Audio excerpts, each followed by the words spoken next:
qatar waxa ay gashay heshiis 12 bilyan oo dollar ah oo ay kaga iibsanayso Mareykanka diyaarado dagaal inkastoo ay jirto dhaliisha Donald Trump uu soo jeediyay ee lagu eedeeyay taageeridda argagixisada.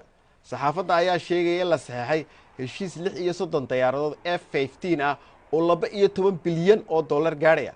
Pentagon-ka ayaa sheegay in iibkaasi uu kor u qaadayo iskaashiga military ee ka dhaxeeya Mareykanka iyo Qatar. iyadoo xiisadda gobolka ee Qatar ay sii xumaatay ayaa haddana Falastiiniyiinta Gaza ka baqayaan inay waayaan saaxiib iyo deeq bixiye weyn.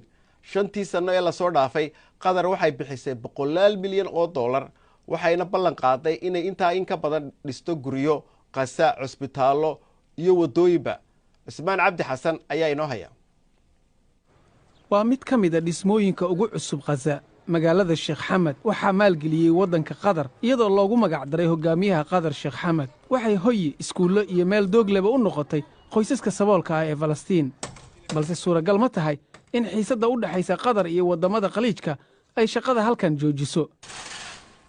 maxayse uga dhigan tahay xaafadaha weli la tiicaya dagaalkii dhex maray Xamaas iyo Israa'iil. Qatar waxay dib u dhistay guriga burburay ee Moxamed Shamaali. noloshu macno ma lahan halkan haddii ay Qatar joojiso dhaqaalaha, ayuu yidhi. Qatar oo keliya ayaa garab taagan Falastiiniyiinta. Qatar ayay wax ku samaynayaan, balse tani waxa ay dhaawacaysaa Gaza.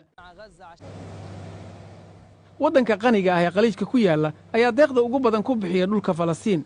waxay bixiyaan qarashka waddooyinka cusub, waxayna bixiyaan shaqooyinka aadka loogu baahan yahay, iyaga oo sare u qaaday nolosha joogtada ah. ilaa hadda amiirka Qatar waa hogaamiyaha keliya ee booqday Gaza iyadoo ah Xamaas halkaasi ka taliso. waxaa waddanka hadda lagu eedeeyey inuu argagixisada taageero uuna xasilooni darro ka wada gobolka, taasi oo ah eed ay beeniyeen. xaaladdu ma kala cadda. kolba waxbaanu Sacuudiga ka maqlaynaa, waxaanay u muuqataa inay Qatar ku eedeynayaan inay caawiso Xamaas, dabeetana ay rabaan inay ciqaabaan.